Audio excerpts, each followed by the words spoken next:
I'm Simon Beck. I make snow drawings. I've been doing it for 10 years. Most of it takes place in the ski resort of Les Arcs, but more recently I've had invitations to go to various other locations to make drawings, logos, film crews, etc. One day after skiing, I felt energetic enough to do something but not enough to hike up the local mountain, which is a 1200 metre climb of the Aiguille Rouge, and I thought, well, what shall I do? Oh look, let's draw something on that nice snow-covered frozen lake. And that's how I started. So the first drawing was a 5-pointed star. I simply walked to the middle of the lake, and using the compass I used for making orienteering maps, I just surveyed out 5 equally spaced out points, which then became the 5 corners of a 5-pointed star, and off I went. I used to draw on paper when I was a child, and some quite complicated ones as well. So yeah, I've definitely done it before, and it seemed a very natural thing to do. The main thing which made me say, stop running, make snow drawing your main activity in winter, is the fact my feet are in a bad way now. And when my feet are strapped into rigid snowshoes, the joint, the great toe joints, which are very badly damaged, particularly on my left foot, is not bent and no load is put on it. So it's the least painful way of exercising. When you get old, what matters most is not whether you enjoy it, but what actually hurts least. So there was part of that.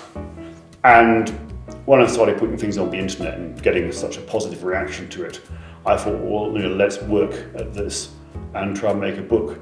And that was only encouraged when I realised that no one else has been doing anything like it, as far as anyone can tell. I thought, yeah, I've felt something new that hasn't been done before. I should really go for this one. Yeah, and that is the main motivation now, to remain the world leader. I want to just build up a history of doing lots and lots of drawings, and so that if anyone tries to emulate what I do, he or she will have to get very good at it and do a lot of practice to catch up with me. So yeah, I just want to work hard and do as many drawings as I can, partly before I get too old, partly to make another book, and partly just to remain the world leader.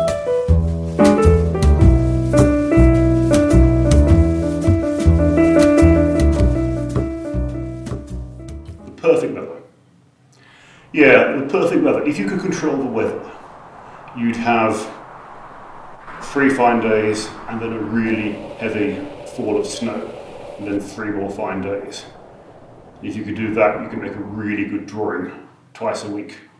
A drawing day, a photography day, and then a rest day, and then another drawing day. That would be the ideal weather, just to go around a cycle and sort of every 3 days make a drawing.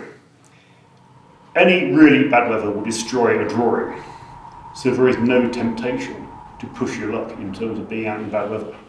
If it turns bad, well, these days we have some of the world's most powerful computers forecasting the weather, so weather does not turn bad unexpectedly if you're keeping in touch with weather forecasts from a good source of information. So if the weather's bad, you're not out on a mountain, it's as simple as that. The main danger is simply pushing yourself too hard and getting cold and getting hypothermic and not making it back home. Particularly if you've got to walk uphill some of the route back home from the drawing, that's when you've got to be most careful. If you've just got to go downhill, you'll struggle through eventually. So yeah, you've got to be careful, you've got to think, and basically when you finish a drawing, the main thought on your mind is to get off the mountain safely.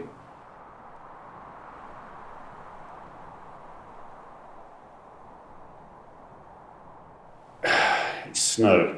I think I just like making a track for the snow. I mean, before I invented snow drawing, I used to like walking in the mountains in the snow. I used to always look back at the track I'd made. Sometimes even take a photograph of it if there was a nice mountain in the background as well. See how far I can walk in a straight line, that sort of thing. Try and get from here to there in 2 smooth curves. Sort of that sort of game I used to, I always used to play that many years ago, which is actually 2 useful skills which you can put to good use doing snow drawing. So yeah, I mean, I think everyone likes the crunching noise snow make. Yeah, I like the crunching, I like the texture, I like the way the sun reflects off it. You get this sort of twinkling effect when you walk through the snow. But yeah, it's got little crystals that reflect the light in different colours, and it's just so nice. And it's nice being out in the mountains. And, when I was young, I used to look at a mountain and I think, I want to climb that mountain. Now I look at it and I think that's going to make my feet hurt. You've got somebody to show for it at the end of the day. I like to have somebody to show for it. And when you take a photograph of these snow drawings, the beauty of the background scenery adds to the drawing. And it works the other way around as well. The drawing adds to the beauty of the background scenery. It just makes for great photographs. And I say it's something that hasn't been done before, and that was a lot of the motivation. So snow is just such nice stuff and such nice stuff to work with. But yeah, I just like snow. I mean, everyone likes snow. You know, kids play snow all the time, don't we? And try and control a class of school kids when it starts snowing. You'll see how many people like snow. Yeah, crystals form in star shapes, don't they? And they form according to certain simple rules. And I do my drawings according to certain simple rules. A lot of the rules of nature are very simple rules, repeated at different scales. That's what fractal geometry is about, and people tend to like fractal geometry, and then the shapes of nature, which people say are beautiful, are usually fractal shapes. Stars and whatever, and leaves, and nature is organised according to the laws of mathematics and the laws of physics. And DNA, which controls how plants build their shapes, is a simple set of instructions which the plant just repeats. It doesn't give exactly the same results each time, because of sensitive dependence on initial conditions, which is part of the beauty of fractals. They're all different, and all snowflakes are different. But they're still following the same basic rules, which is something that the human brain seems to like, and seems to like the shapes of nature. So, yeah, I suppose I make my snowflakes using similar rules to nature makes things. And for one thing, if you can remember a simple set of rules, it makes it much easier to draw if you don't have to keep referring to a piece of paper as you're working outdoors. Once you know how to do it, you can't do it wrong from reading the wrong instruction or something like that. So, yeah, some of them are deliberately intended to be snowflakes. So, yeah, the way one draws a snowflake in the snow is exactly the same process that nature does it. You start by doing your 3 lines across it, intersecting in the middle. You then draw some of your nucleus. And then you go along the lines, adding a bit of a point here and there, and try and remember just where you've done it to do the same on each of the six radial lines. And so, yeah, you grow them in inverted commas much the same way as nature grows snowflakes. If you look carefully, they're not exactly the same, because just as no 2 snowflakes are identical, if you really look hard, not usually any 2 arms of the same snowflake are absolutely identical. They're close to it. And maybe this is part of the beauty of nature. I mean, I was standing in someone's room in University College, Oxford, looking out across the High Street at Queen's College, Oxford, and he said Queen's College is too symmetrical. And he's right. When things are too perfect, too mathematically perfect, but they don't look quite right. I mean, they look too perfect. And a little bit of slight difference between different arms of a snowflake makes them look like real objects in the real world, and a bit better. And I think if you look, there are sites on the internet where people basically make a speciality of photographing snowflakes. You've probably seen them. And it's very unusual to find the 6 arms being absolutely identical. I mean, that's a sort of perfection which is never achieved in the real world.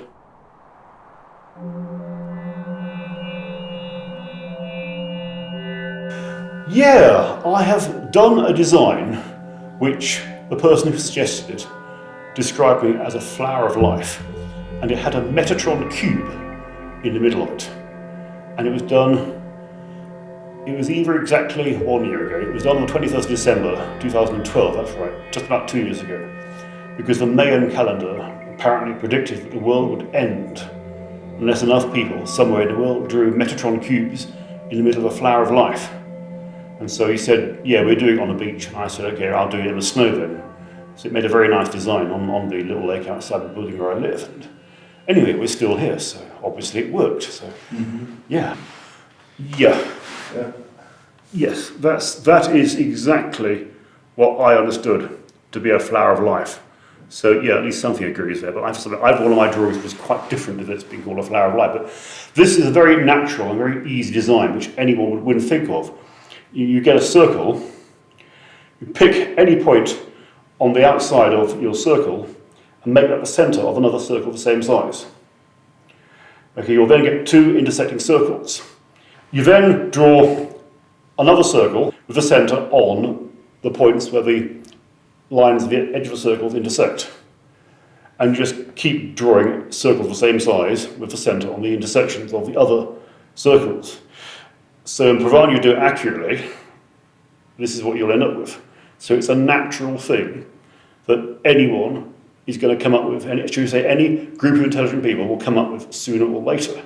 Which is why different people who've never met each other have been drawing this thing for thousands of years. It's just a natural, simple thing that can be done very easily because it's obeying the laws of mathematics and the laws of physics. It's universally true that this can be drawn using the same simple method. And I'm sure if we found another culture of intelligent beings on a different planet in a different galaxy even, they would have come up with this design because it's the laws of physics which are universal.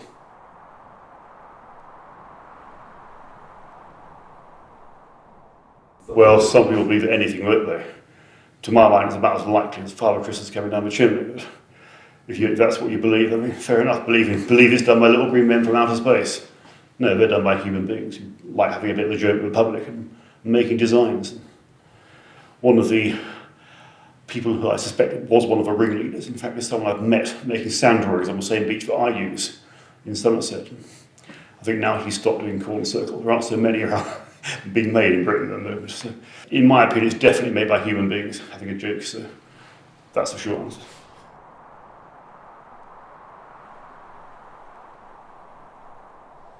Yeah, well, I try to make something that looks beautiful. A lot of this stuff in art galleries. You think, well, so what?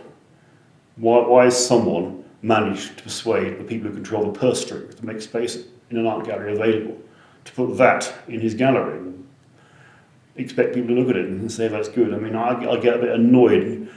In the old days, artists were highly privileged people who could spend their time painting and doing whatever, whereas most people would be working their backs off, sort of 10 hours a day, 6 days a week, in the fields or whatever. And they really had to work for it and make sure they produced something good that would please the people who are paying the money. And nowadays it's not like that. The people who are handing the money over are handing over other people's money. And it's got a bit disconnected from the reality of pleasing other people now. And so, yeah, I'm not impressed with a lot I see in a modern art gallery. I think, why has that got a complete wall in the Metropolitan Museum of Art? I could sort of, get a pendulum, fill it with paint, and have it urinate all over a piece of board. That's in effect, isn't it? Piss art. I mean, it's Jackson Pollock. He fills up a big container with paint, makes a hole in it, and swings it around on a pendulum. He calls it art. I mean, any fool can do that. Right now, the planet is warming up. I don't think anyone really disagrees with that. And, of course, the mountains will change. Glaciers will melt. There'll still be snow for many years if you're high enough up. Places like Arc 2000 will still have snow long after other places haven't had snow. We've found in the 10 years I've been there, when there's a problem, the problem's been because it's been too dry, rather than because it's been too warm. This year, there would be snow in Arc 2000. There'd be more snow here if it was wetter. It's not because it's too warm. There's no snow here. It's because it's too dry this winter. But yeah, lower down, it certainly makes a huge difference. And I suppose, yeah, we notice the difference because more skiers come to Les Arcs and fewer skiers go to the lower resorts. So it is getting more crowded in Les Arcs. And that's making a difference in terms of the fact there are more people there and more people going off-piste. And the drawings are getting tracked by skiers and walked more often than we did when I first started doing them. So that's, at the moment, the only thing I've noticed. That's not really a question. Your question was, in 50 years' time, how's it going to look? Well, I mean, mountains that are 3,000 metres high will look like mountains that are 2,000 metres high. They'll have no glaciers on them. Mountains that are 4,000 metres high will look like mountains that are 3,000 metres high, but there'll be very small glaciers on them, if at all. The main difference will be near the polar regions where you've got lower-lying areas which at the moment have got permanent snow on them, and they will not have permanent snow on them, and the vegetation and the fauna, the animals, will change quite markedly. Certainly in the north, the polar bears can't hunt on the ice, they'll have to adjust their lifestyle, they'll start hunting on land. There'll be a lot more conflict between polar bears and humans when that happens. And so a lot of things are going to change. I do say that my artwork is partly to bring attention to this problem, and we're cooperating with an organisation called Protect Our Winters, which is formed by an American skier, trying to draw attention and trying to use the financial argument to protect the climate. 92 billion, I think, the US economy, skiing industry is worth. So, yeah, it's a problem, but the trouble is people say, oh, it's a bad thing, we must do something about it. When they're going to be told you've got to get rid of you've got to buy a car which is much more fuel efficient and drive it less, then they're not so happy about it. People don't actually want to put themselves through any inconvenience when it comes to actually doing something about it. And certainly within big cities, I mean, I think good transport system, a good public transport system is something that should be subsidised, and everyone should regard it as one of the aims, but both to improve the local environment and the global environment, and certainly transport in a big city is something they could do something about quite easily and would bring a very noticeable gain to the people who stand to gain and stand to pay most. So there's a lot of things that could be done, but at the end of the day, it's human greed, isn't it? People can do something about it, but the lesson of history has been that too little is done too late. And so, I mean, I don't see that a huge impact will be made. I think the real, what is needed is just less of this human greed, and people need to do things which are more energy efficient. All sorts of things like this. People should dress more when they're indoors. I mean, I never heat my apartment in this arc. If it gets cold, I wear my ski suit indoors, and I've got a little bar which I do pull-ups on, which again is something that's good for you. People should be doing it anyway. I mean, it's a bit extreme to do that in our society's way of thinking. People may spend money and drive cars to the gym when they want to exercise. But there's all sorts of attitudes like this have just got to be turned around. It's very difficult to get people to start behaving a bit more intelligently. And they tend to all get told by people who want their money, and that's not always the best thing for the environment.